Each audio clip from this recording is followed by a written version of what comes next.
maayong buntag. So for today's video guys, magpadagat na punta. So Lunes padagat, Martes padagat, Merkulis padagat na pod. Pahimusdan gyud kayo ang panahon mintras nindot ang panahon og high tide. So gamay na lang ang kulang guys no matugka na ta og hasang og himbis. Katong kagahapon nga padagat na mo guys, katumay klaro nga tripping. Karon kay gipangandaman na gyud. Last week pa lang sige na og check sa kalendar kung unsa gyud kadako ang dagat. So mao to for today naka-decision mi nga magbalon mi. So since sayo man ta nakamata, so nipalita og saging, kamote para rong agon, dayon isda pod para sugbaon, which is ang ako ng ate may nagpalit sa isda. Dayon gidugangan po niya og pipino, dayon gilungagan og kanon para swak na swak kaayo. So inana ra ka sayon guys, you don't need to be fancy to live your life. Inato ra kayo ning niya binisaya ra kayo ning balon, pero para sa mga dato kanini siya lami kayo ni this is what they call luxury. Ganado kayo nag-prepare si Inday basta kay paragat alive jud kaayo, murag yung alive forevermore. Lain pay ako guys, lami kayo ang pipino kanon kung inaani siya kapino pagka slice. So lahi gani ninyo. Kaning lakawan no kay ako manjoy ganahan kayo magsigi ulig-uligog dagat, pero among jud ang amo ang silingan ug ang akong mga igsuon da taga Merese. So since everybody is all set or everything is all set, so niabanti na dayon ta didto sa atoang nga site which is ang landing site.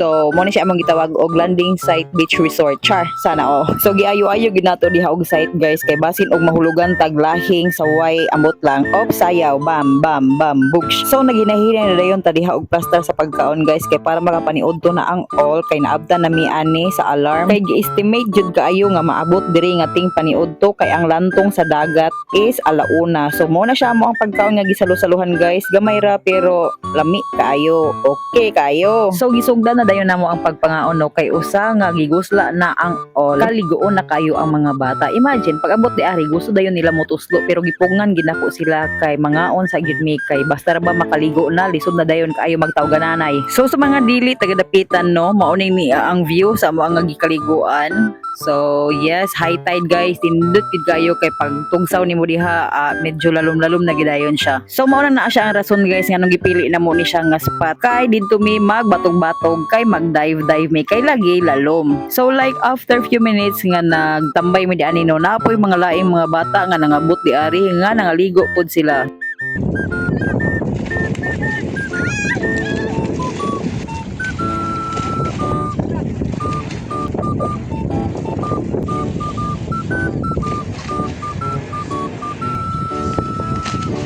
Dili mabuta makaingon nga healing my inner child kay ngano bata pa mi kanang punto jud kay mi og ginaligo og dagat diri sa amoa kanang tulay sa nabusi mi og ambak diha sa una. Dayon kat-kat og piyapi hala ambak og dapit pwede makaambak hala ambak. So inaana mi sa una. And sa mga moingon nga di mo mahadlok mangitumday. So dili jud mi mahadlok kay itom naman mi daan. So mao ra to siya nga mong adlaw guys. So salamat sa pagtan-aw, salamat sa pagpaminaw hangtod sa sunod higayon mag-amping ang tanan. Bye for now.